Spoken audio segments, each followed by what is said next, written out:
Hi అండి, అందరికీ నమస్కారం. నేను మీ Venugopal Reddy from Josh innovations private limited, Josh institute of foreign languages, Edu nine career guidance సంయుక్తంగా విద్యార్థుల కోసం ఉన్నటువంటి వందలాది వీడియోస్ మనం రూపొందిస్తూ ఉన్నాం. అయితే ఈరోజు ఒక కాంట్రవర్షియల్ టాపిక్ తీసుకుని నేను ఈరోజు మీ ముందుకు వచ్చాను. ఇదేంటంటే ఇంజనీరింగ్ కాలేజెస్లో ఇంటర్న్షిప్స్ ఏంటి, ఇంటర్న్షిప్స్ యొక్క నిజమైనటువంటి కథ ఏంటి, అసలు ఈ ఇంటర్న్షిప్స్ అంటే ఏంటి, తెలుగు రాష్ట్రాల్లో ఉన్నటువంటి కాలేజెస్లో కానీ లేదా ఓవరాల్గా భారతదేశంలో ఉన్నటువంటి కాలేజెస్లో ఇంటర్న్షిప్స్ అనేవి నిజంగా జరుగుతాయా, విదేశాల్లో ఇంటర్న్షిప్ అనేటువంటివి మన దగ్గర ఉన్నటువంటి ఇంటర్న్షిప్ అనే దానికి డిఫరెన్స్ ఏమైనా ఉందనేది చూద్దాం. చాలా మంది పేరెంట్స్ నా దగ్గరికి వచ్చినప్పుడు సార్ ఇంటర్న్షిప్స్ ఏ కాలేజీలో ఉంటాయో అక్కడ చేర్పించండి అని చెప్తూ ఉంటారు అనమాట.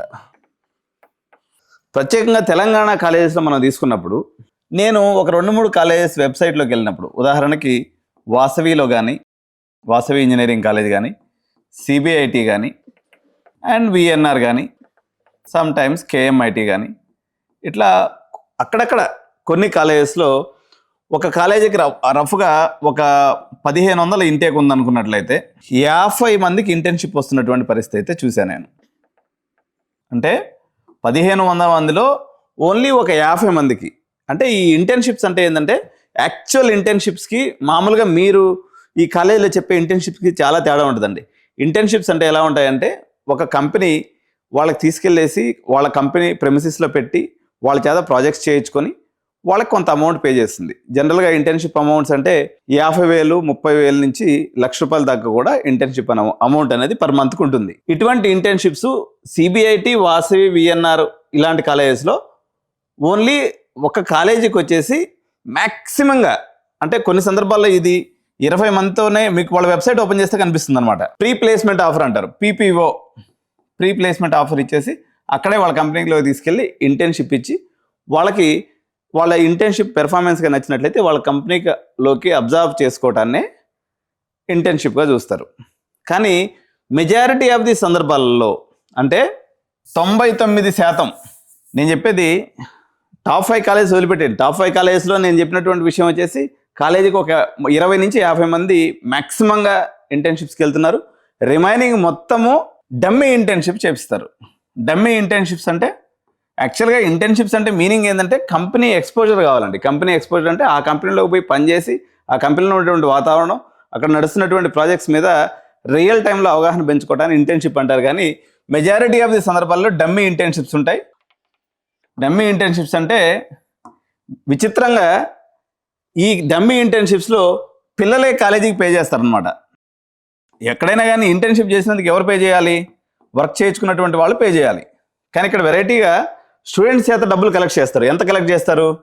₹2,000 నుంచి ₹10,000 దాకా ఒక స్టూడెంట్ దగ్గర నుంచి కలెక్ట్ చేసి డమ్మీ ప్రాజెక్టులు చేపిస్తారు. దాదాపు అన్ని కాలేజీలు ఇదే పరిస్థితి, ఎగ్జామ్షన్ లేదు. టాప్ 1 కాలేజీ నుంచి చివరి కాలేజీల దాకా అందరిది ఇదే పరిస్థితి. మీరు ఊహించినటువంటి ఇంటర్న్షిప్స్ ఇంజనీరింగ్ కాలేజీలో ఉండవు. పర్టికులర్గా సిఎస్సి బ్రాంచ్లో అసలే ఉండవు. 2 విషయాల మీద మనకు ప్రధానంగా చర్చ నడుస్తూ ఉంటుంది. మొదటిది ఇప్పుడు ఏంటంటే ఇంటర్న్షిప్స్. సో మేజర్గా మొత్తానికి డమ్మీ ఇంటర్న్షిప్స్ అండి. ఇంటర్న్షిప్స్ కోసం ఇంజనీరింగ్ కాలేజీలో చేరి సిఎస్సి చేరి ఇంటర్న్షిప్స్ వసద్దు అనుకోవడం అనేది ఒక పెద్ద మిత్. ఒక్కొక్క కాలేజీలో, ఒక్కొక్క యూనివర్సిటీలో, ఒక్కొక్క యాజమాన్యం కింద ఇంటర్న్షాల అని ఒక వెబ్సైట్ ఉంటుందండి. ఈ ఇంటర్న్షాలకు పోయి అప్లై చేస్తే భారతదేశంలో ఉన్నటువంటి కనీసం ఒక 4-5 లక్షల మంది పిల్లలు దీనికి అప్లై చేసుకుంటున్నట్టు పరిస్థితి. ఎక్కడా కూడా కంపెనీ ప్రెమిసెస్లోకి తీసుకెళ్ళి ఈరోజు బీటెక్ స్టూడెంట్స్ని ఇంటర్న్షిప్ ఇచ్చే పరిస్థితి లేదు. ఇది ఒక పచ్చి అబద్ధం. దీని గురించి మనం ఎంత తక్కువ మాట్లాడుకుంటే అంత మంచిది. పోనీ పెద్ద కాలేజీలో అంటే ఐఐటీస్లో, ఎన్ఐటీస్లో ఏమైనా ఉంటుందా? ఐఐటీస్లో కొంత మేరకు ఉంది.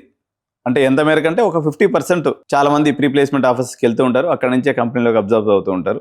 ఎన్ఐటీస్లో అయితే మేబీ ఒక 20%, లోకల్ కాలేజెస్లో అయితే టాప్ 5 కాలేజెస్లో ఒక 2%, టాప్ 10 కాలేజీలకు వచ్చేసరికి 1%, టాప్ 10 కింద ఉన్నటువంటి కాలేజెస్లో 0%. ఇది ఇంటర్న్షిప్స్ యొక్క యాక్చువల్ సినారియో. కాబట్టి మా పిల్లలకి పోతారు, కంపెనీతో అనుసంధానంగా చదువుకుంటారు, అక్కడ ఉన్నటువంటి ప్రాజెక్ట్స్ని మా వాళ్ళు అర్థం చేసుకుంటారు, ఇంజనీరింగ్ కాలేజీలో చేరిస్తే సరిపోద్ది అనుకోవటం ఇది ఒక పెద్ద అబద్ధం. సో దీని గురించి చర్చించడం మానేసి ఉన్నదాంతో చదువుకోవటం, లేదా మీరు సొంతగా ఏదైనా ప్రాజెక్ట్స్ మీకు తెలిసిన కంపెనీస్లో ఉంటే ఇంటర్న్షిప్ ఇచ్చుకోవడం తప్ప జనరల్గా ఇది డైరెక్ట్గా కాలేజీలో చేసే పరిస్థితి లేదు. వాళ్ళు డిసెంబర్ వచ్చిందంటే కాలేజీల యొక్క సినారియో ఎట్లుంటుందో చెప్తాను చూడండి. తెలంగాణలో కానీ ఆంధ్రప్రదేశ్లో కానీ అక్టోబరు, సెప్టెంబరు, నవంబరు, డిసెంబరు, జనవరి ఈ 4 నెలలు వాళ్ళకి రిలాక్సింగ్ టైం. మళ్ళీ జనవరి నుంచి కొత్త అడ్మిషన్ల కోసం దేగులాడుకుంటూ ఉంటారు. ఇంతే తప్ప వీళ్ళకి ఇంటర్న్షిప్స్ ఇద్దాము, ఇంకోటి ఇద్దాము, ఇంత టైం ఓపిక ఎవరికి లేదు. Thank you so much. జై హింద్.